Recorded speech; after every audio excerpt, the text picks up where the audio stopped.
A small business in my neighborhood got me inspired to make this video about unit economics. And I think it's actually one of the main things that small businesses get wrong. And they should really focus on this before they get started in business. And there's a few things that we're going to go through in this video. I'm going to run quickly on Excel, just a couple of examples that show you how unit economics really determines whether a business is going to be successful or not, and how you can think through this before you even start your business. So let's dive in. Okay, so let's look at a couple of examples here. And this actually example of an odds and ends shop was really what inspired me to make this video, because there's a store here in my hometown that sells these kind of $10 trinkets, and there's never anyone in the store. It opened a couple of months ago, and just kind of really thought to myself, this is the type of business model that really can't work. And let's run through the math and really look at that. So let's say they're open 6 days per week. If they sold 1,000 units in a month, that would be 39 units per day. So it basically assumes 4.3 weeks per month and 6 days a week. So every day that you're open, you've got to sell basically 40 units. And in this case, even if you do, you still lose $3,000. So let's walk through the math. So you start with units sold, and then you look at, well, what's the price per unit? So what are you selling each of those knickknacks for? So let's assume the average price is $10 per unit. It costs you $6 to purchase that product per unit. That means that you have $4 of gross profit per unit. So once you've extracted those direct costs, or the cost of the thing that you're actually selling, what have you got left over to pay rent, wages, and that sort of stuff? So the math is quite simple here.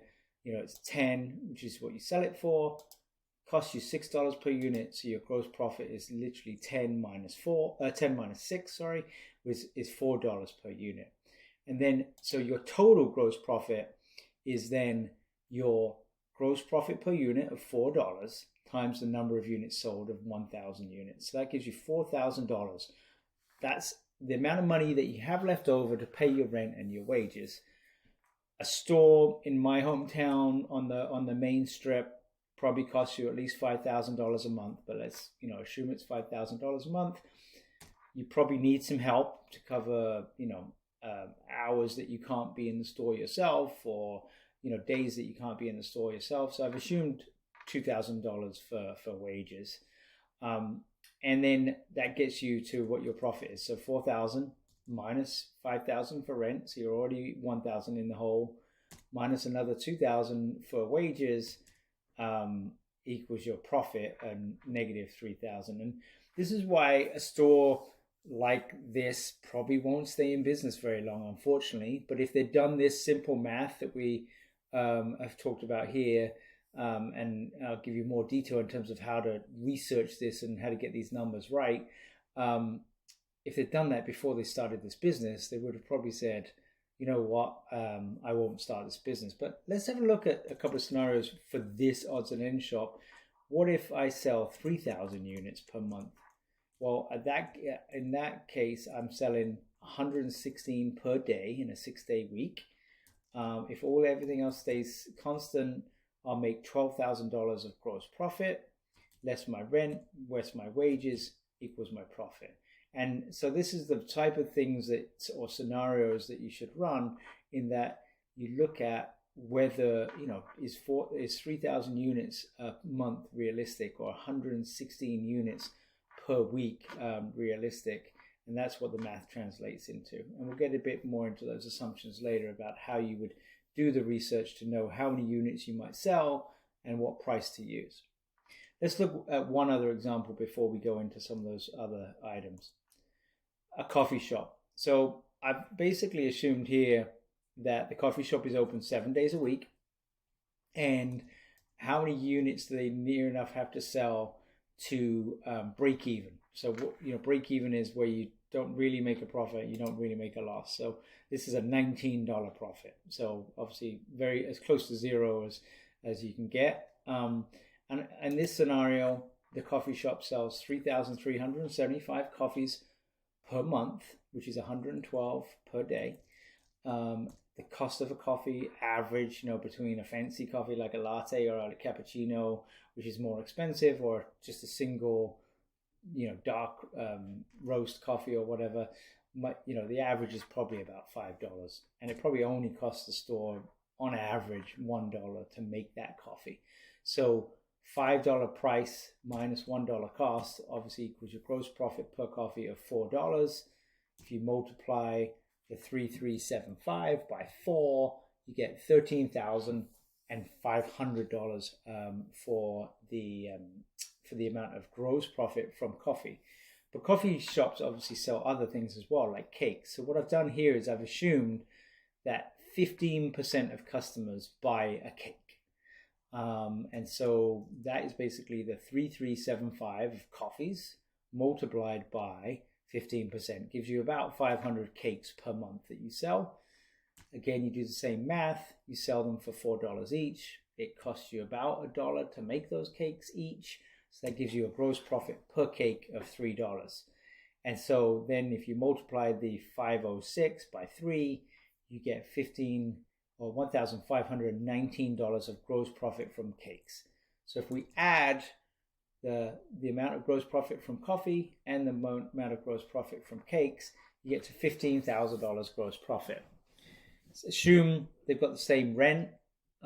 Wages are probably higher, like coffee shops normally have more people working in them, and there's different shifts and that sort of stuff to be open the number of hours that you want to be. It's very hard to do that all on your own, obviously. So I've assumed $10,000 a month of wages, and that gives you a profit of $19 a month. So, it's a lot of coffees to sell, 112 per day, for 7 days a week. It's obviously quite difficult to do that, and selling, 15% of that in on top as cakes is going to be difficult. Let's see where the math kind of makes sense. You probably have to really double this to make the math kind of make sense. So if you doubled it to 7,000 coffees a month, that's 233 coffees per day that you're selling. You get gross profit from the coffees of 28,000. You sell more cakes because we doubled it basically. So you sell 1,050 cakes, gives you $3,150 of gross profit from the cakes, and for a total gross profit of 31,150. So a much healthier number. Your costs are pretty much fixed, your wages and your rent. So 5,000 of rent, 10,000 of wages again. That gives you a gross profit, a profit basically before you pay taxes and everything of $16,150. So much healthier. But you can see how it really is very sensitive to the number of coffees obviously that you're selling per month. In the next segment, we're going to just get into a bit more about, well, how do you research this? How do you know before you open a coffee shop if you're going to sell 7,000 coffees in that month, or you're going to sell 1,000 coffees? And it's very important to kind of try to figure that out as accurately as you can, obviously before you even open the doors or spend any money or sign a lease for a space and that sort of stuff. So we'll get into a bit of that in this next segment here. So hopefully that was a good example of how to actually calculate the math. But how do you know what numbers to put in each of those different cells in that Excel spreadsheet?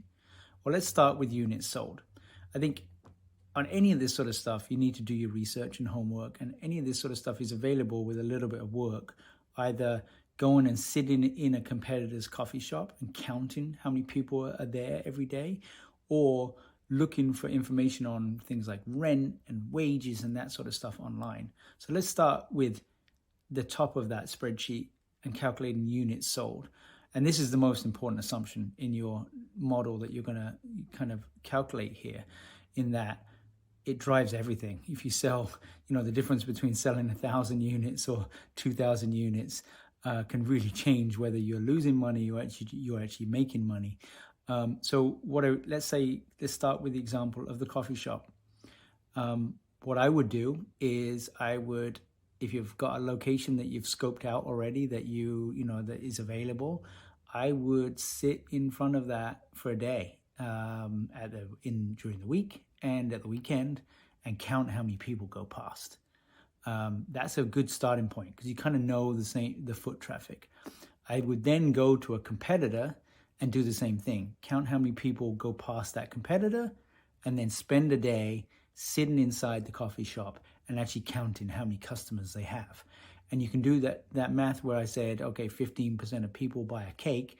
Or is that true? Sit opposite the register, have your laptop, buy a coffee, and you sit there all day and you count from opening to closing, how many coffees are they selling? How many cakes are they selling?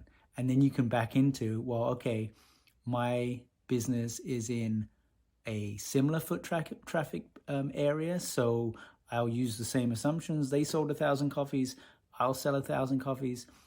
Or I'm in a busier area, so you multiply it by whatever the foot traffic factor is. I had double the foot traffic at my location than they did, so I'll double the assumption.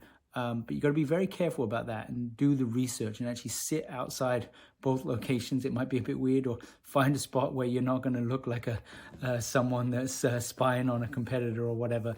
But that is going to really drive a lot of this math, because in reality, a lot of the other inputs into this are pretty straightforward. So you've got units sold. You've then got the price, like how much you're going to sell those cakes for and how much you're going to sell those coffees for. Well, that's really easy. You go around all the coffee shops in your neighborhood and you see how much they're selling things for. And you see how popular they are or not popular they are. And then you can determine the price. And obviously, you might have much better quality coffee than some of these competitors, but it's going to be really hard to charge significantly more than what they're charging. So take that into mind. But the pricing is actually really easy to do just by looking at your competitors' menus and doing an average of those sort of things. So once you've done the units sold times the price, you've basically got your total revenue. It's quite easy to figure out what your costs are, because you can look at how much the coffee is going to cost you. You can look at the cake ingredients and how much they're going to cost you. And you can back into basically what your gross profit is. And then you move further down and you look at those other fixed expenses. So how much wages do you need? How many people do you need? And how many hours do you need per month? And there is a prevailing rate. Like you can either go on some of the websites like Indeed or whatever to look at what other serving people are paid for coffee shops, or most likely that, if you have a minimum wage in your territory, here in Ontario, I think it's $16.25 an hour. It's very easy to calculate that and then work out how much wages you're going to be paying people. It's very easy to research rent by going to a commercial real estate's website and finding locations, or if you've found a location already, you'll know what that rent costs you. And not only is there rent, but there's also operating expenses as well, like electricity and water and that sort of stuff. Typically that's charged by the landlord, and they can tell you per square foot what that amount is. So it's very easy to calculate those sort of things and see, are you going to make a profit? But it really is driven by that research on the units sold. And that is the critical piece to get right. Because it can create such a swing factor. And most of the time, most entrepreneurs are way too aggressive on what they assume they can sell. And a lot of them don't do the foot traffic analysis that I talked about, or sit in a competitor and verify, okay, I can sell 1,000 coffees a week or whatever the number is. You really need to do that, because you need to validate your assumptions. And a lot of people go into it just saying, oh yeah, that's easy or whatever. But knowing the foot traffic and the competition is really critical, because that will really drive whether you're making good assumptions. And then that drives everything else in that spreadsheet that I just ran through. Anyway, I hope that helps. I feel like if most entrepreneurs did this, especially small businesses in retail and hospitality and those sort of things, if they did it before they started, a lot of them would realize that the model is broken before they start. And finding a model that actually works, then you take the risk on it, rather than spending all your money and figuring out 6 months into a 5-year lease that you can no longer afford the rent. Anyway, hopefully that's helpful. And if you liked this video, please like and comment, and any questions in the below. Thanks. See you next time.